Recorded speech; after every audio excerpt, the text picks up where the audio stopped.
ഒരു കുഞ്ഞ് യാത്ര പോയി നോക്കാം. അതായത് രാത്രിയിൽ എന്തൊക്കെയാണ് സംഭവിച്ചതെന്ന് അറിയില്ല. ചുരത്തിലൊക്കെ രാത്രിയിൽ എന്തൊക്കെയോ പ്രശ്നമുണ്ട്. അപ്പം രാവിലെ ടൗൺ ഏരിയയിലേക്ക് എങ്ങനെയുണ്ട് കുഴപ്പം എന്നൊന്ന് നോക്കാം. വാ പോവാ പോവാ.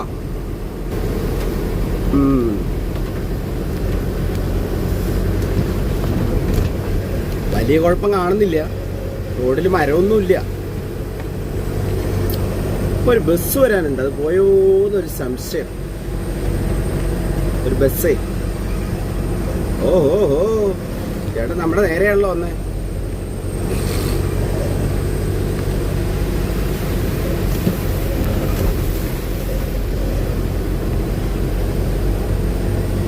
വാഹനങ്ങളൊക്കെ വളരെ കുറവാട്ടോ. യാത്രക്കാരുടെ എണ്ണമെല്ലാം കുറഞ്ഞു. സൗണ്ടെല്ലാം മാറി കേട്ടോ. കാലാവസ്ഥയെല്ലാം മാറി. ഇപ്പത്തേനും ഉണ്ടല്ലോ ജാസി ഗിഫ്റ്റിന്റെ സൗണ്ടായി. ഇനി വേണേ ലജ്ജാവതി പാടാം. ലജ്ജാവതിയെ നിന്റെ കള്ളക്കട കണ്ണിൽ ഓഹോ ഓഹോ. അപ്പൊ താഴോട്ട് ബ്ലോക്കില്ല. വണ്ടി വരുന്നുണ്ട് കേട്ടാ. വണ്ടി വരുന്നുണ്ട്.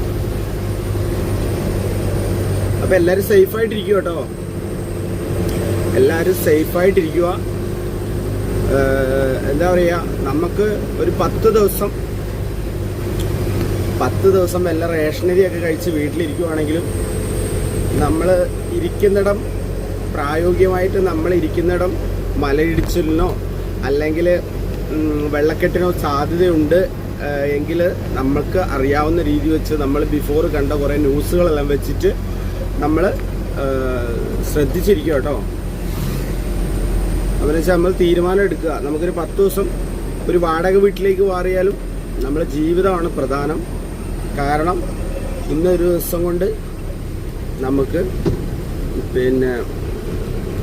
ജീവിതം അവസാനിക്കുന്നില്ല. അത് വേറൊരു രീതിയിൽ അവസാനിക്കാതിരിക്കാൻ അപ്പം നമ്മളെന്തൊക്കെയാ പ്രത്യേകം ശ്രദ്ധിക്കണം.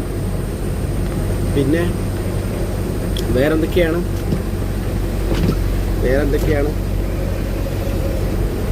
അപ്പം ഇവിടെ റോഡ് ബ്ലോക്കില്ല കേട്ടോ.